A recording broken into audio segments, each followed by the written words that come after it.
November the 11th, Ukraine met Germany in a friendly game in the Olympic Stadium in Kiev, officially reopened only last month after a full-scale reconstruction. It was the first game in the newly renovated stadium and a perfect chance for organisers to test the arena, which was chosen to host the final game of Euro 2012 and as such is a subject of heightened attention from UEFA. To try to make this test almost in Euro-like conditions, the organisers slashed the prices for the tickets across the board, selling the least expensive as low as €2 and making sure the game was completely sold out. It's very important that the stadium is fully functional more than 6 months before the start of the tournament. That gives us time to seriously test it and improve all the operations and services.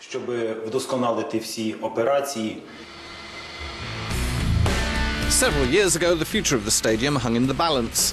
UEFA at one point hinted Kiev might lose the final or even the whole of the tournament if the schedule was delayed much longer. To relief on both sides, that didn't happen, and after almost 3 years of reconstruction works, which cost the organising committee around €430 million, the stadium's ready.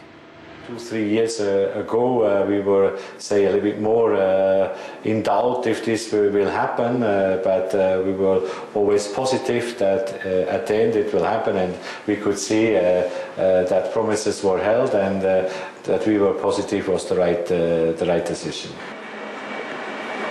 This stadium will not be the home of the Ukraine national side during Euro 2012. They'll only play their first game in the group stage here before moving on to the Donbass arena in Donetsk. In order to have the chance to play here more than once, Ukraine have to qualify for the playoffs. The team captain, Andriy Shevchenko, hopes the glorious past of the stadium will inspire them. This stadium has a symbolic meaning for me. I played here in the Champions League with Dynamo and with the national team. We qualified for the World Cup.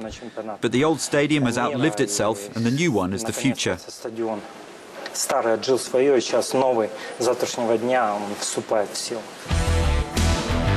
The renovation works resulted, among others, with the construction of a new roof covering the entire seating area and the reduction of the seating capacity to 70,000 seats. That was the demanding task, and the best reward for the organising committee will be to see their team play here on the day of the final. All those in the organising committee are also football fans and of course want to see their team here on the 1st of July for the final, and not just as spectators, but to actually play in this game.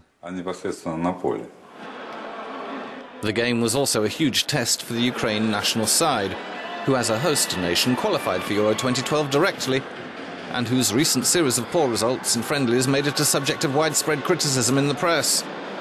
Ukraine conceded 3 goals, but they also scored 3, and made the fans believe Euro 2012's final is not such an unrealistic goal for their team. The first game of Ukraine's national team in the renovated Olympic Stadium was completely sold out. The supporters were not intimidated either by the cold weather or by the game's friendly status. To be here on July the 1st will be the dream of any football fan and any player from any of the 16 teams qualified for the Euro 2012 finals.